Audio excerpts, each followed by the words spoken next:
Hi, my name is Melanie Hutchinson, and I'm here today to talk to you a little bit about the development of a middle schooler.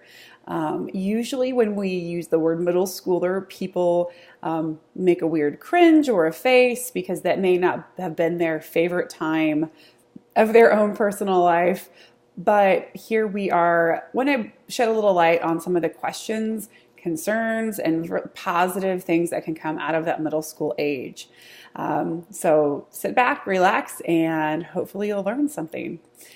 When we talk about a middle schooler, usually we're referring to the age range between 5th and 8th grade. So approximately ages 10 to 14, sometimes upwards of 15 in those years. The first thing you really need to know about a middle schooler is that they are still developing and they're still kids. Sometimes they want to put on airs that they are know the world infinitely inside and out now that they have hit a certain age range, but we have found that that is definitely not true. We are still there to help guide them and offer them some opportunities as educators and parents, and we're all going to get through it together because it truly does take more than just one person to help raise a successful middle schooler. Over the course of the next few minutes, we're going to talk a little bit about what does it look like for a middle schooler when we talk about social, cognitive, and emotional development. Then we're also going to talk about what does the specific role of a middle school hold for the educational ladder in a child's career. But then lastly, looking at what are the attributes that specifically citizens of the world charter school can offer your student in preparing them for life outside of the classroom. So once again, going back to that first, when we talk about the development of a middle schooler, when we look at the cognitive development of a student that is hitting that 10, 11-year-old time frame, where you're actually beginning to see a shift in how they remember information. And so that's also going to be important for later when we talk about the role of middle school in their career as well. Middle schoolers can take on a little more information. That age can also, they usually process in the term of 5 to 7 bits of information that they can handle before they're going to need some sort of break, repetition, that sort of, get up and shift gears. So that is a little bit more than they could in elementary. But then also you're going to find that their attention span and that their interests are going to be vastly different. So before, where students were really okay and in the repetitive nature of what they would do in elementary school, you're going to find in middle school they're going to want to be more individual. And that as that cognitive development advances, you're also going to see where they're going to be very excited about things. They're very impassioned, but that's going to be short-lived. So what we try to do on that cognitive development side is capitalize on those bursts of excitement and interest. And that is what Citizens has tried to make sure, and how they've been different in how they look at curriculum and how they service our students. When we look at emotional development in students, emotionally, they are going through a wide range of things that are happening in their body.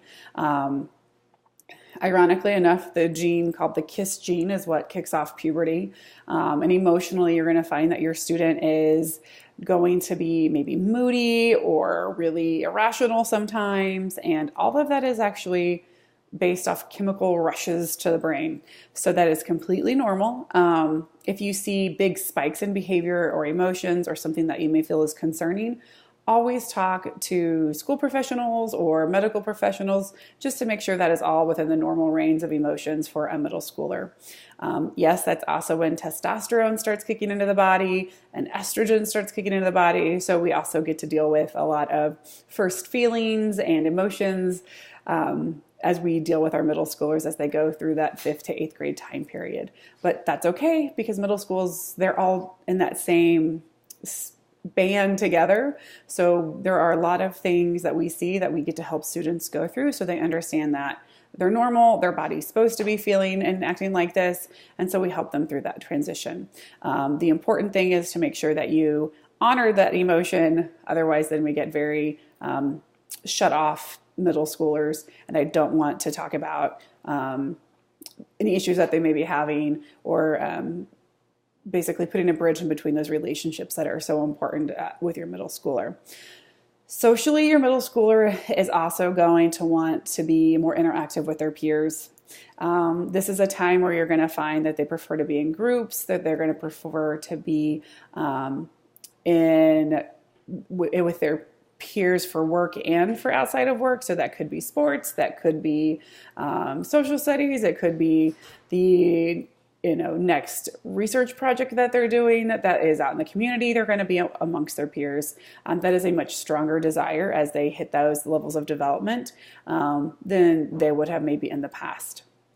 So now that we've kind of looked at a little bit of what socially, cognitively, and emotionally a student is going to look like in a middle school years, let's talk a little bit about what in specifics the middle school itself is going to offer our students.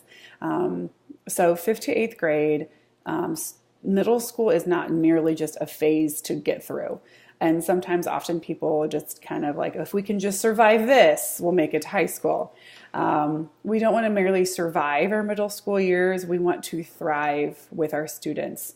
And so in order to do that is acknowledging that each step of middle school is going to provide them something different. And we have to have curriculum and experiences and opportunities for them to develop themselves as an individual, because they are going to start feeling more independent. They are going to want to try to take on more responsibility.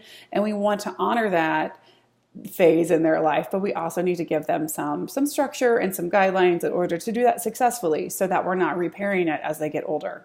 So truly middle school is that foundation and beginning start of that individualism, that working with others, that opportunity for them to realize that even as a middle schooler, they have purpose and they have opportunity to do things even at this age level. So as we build those interests, not just academically, but socially, making them aware of the things that they're good at or the things that they could have opportunities for, it's important that we acknowledge that at the middle school level as well. So that could be everything from gardening to math to robotics, engineering to producing music.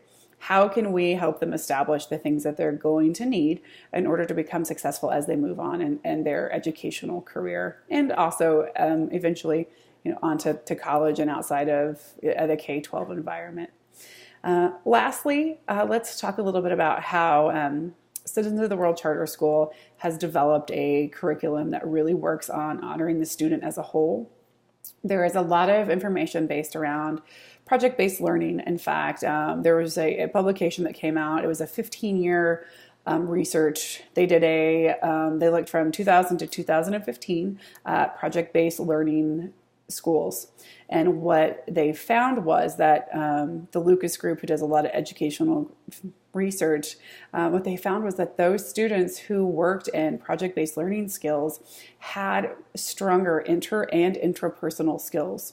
And they were also able to go into more diverse learning situations, to go on to find jobs where they could acclimate quicker, but also that project-based learning, which is so important, especially as you look at opportunities of great diversity too, as the school provides, is that project-based learning provides deeper levels of learning. So students are learning not just at a very superficial level, but they're learning at a deeper level. Also making sure those project-based learning skills are set in realistic problems that are presented to them. So real world examples, real life situations, so that students are not learning about abstract things they don't connect with, but they're learning about things that they personally can make a connection, which also makes their learning stronger as well. Usually that you're also going to see the project-based learning in pairs or in groups. And as they move on from high school into the real world, rarely will we work in isolation. Usually, even if it's virtually, we're going to be working with another person, a group, that we're going to have to learn to communicate, to work with, to collaborate. So that project-based learning foundation offers them a great advantage on beginning those skills and how to learn and how to communicate.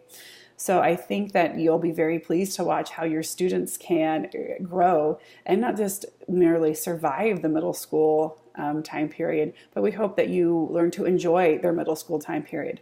I'm not saying that it won't be a rocky road, but please know that within those moments, you are going to find that your student is still your child and that we're going to get through all of it together and not just survive it, but merely be a advantageous and solid foundation for them as who they are as individuals and who they are as a society. I would love to have any questions if you would like to offer them at this time, and I look forward to speaking and meeting with your students soon.